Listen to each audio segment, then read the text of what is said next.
Hey everyone, let's take a few moments and talk about how to react and prepare for civil unrest.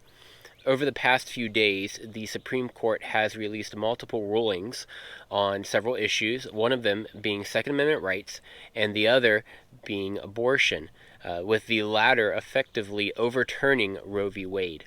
Now, these have, especially the second one, has sent many people into a fit of rage. So much so that some groups are calling for attacks on faith-based organizations and pregnancy help centers. So, with this being the case and the possibility of protests and riots happening, how do I prepare and react so that I can still effectively keep me and my family safe? So first off, very important, I want to avoid violence at all cost. Now, there are threats of attacks on certain organizations. There are threats of rioting and protest. I don't want to be a part of that. I want to be away from that action if I can. And that's the best way for me to protect my family, is not even to engage in that interaction. And I want to do everything in my power to prevent violence. I don't want to be a part of any instigation. I don't want to be aiding in or fueling that fire. So avoid violence at all cost if you can. Situational awareness is so important. This is a time to be proactive and not reactive. Know what's in your immediate surroundings, but also know what's beyond those. Imagine seeing somebody, and then imagine what they're seeing, maybe around the corner or farther down the road.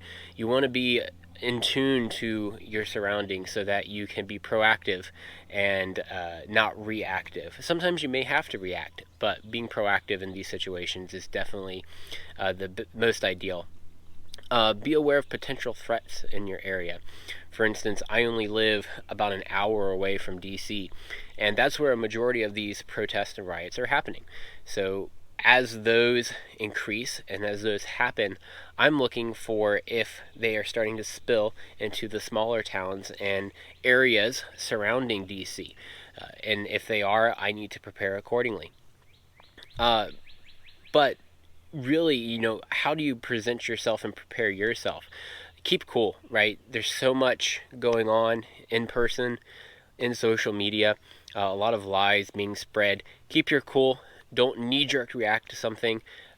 Stop, listen, assess the situation, but just try to collect yourself and don't react to something in a way that you are going to regret. You want to remove yourself from any situations that might escalate.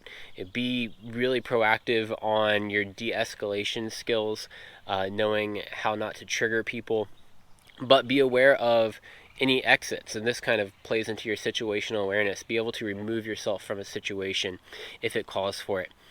You want to have a plan to do so, but you also want to have a plan if that exit is not available to be able to defend yourself and your family.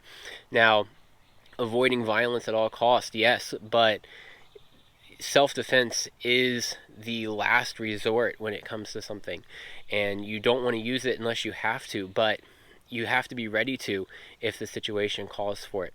So you need to make sure you've prepared yourself to be able to defend yourself and your family. And the last point is stand your ground. You know what your values are. I know what my values are. Be steadfast in our commitment to those values, to be able to defend yourself and myself and my family. That's important to me, and I'm going to stay true to that at all costs, no matter what it is. But don't live in fear, right? There's a lot of fear being pushed on you. Don't live in fear. Rosa Parks said, "I have learned over the years that when one's mind is made up, this diminishes fear. Knowing what must be done does away with fear." As I said, there have been calls for attacks on faith-based organizations. Well, this Sunday, I'm going to church as normal. I'm going to worship as normal. But I'll be prepared, as I always am, and I will be on the lookout for danger, but I will not live in fear. So stay safe, be vigilant, train for your life, And as always, be a peacemaker. See you in the next video.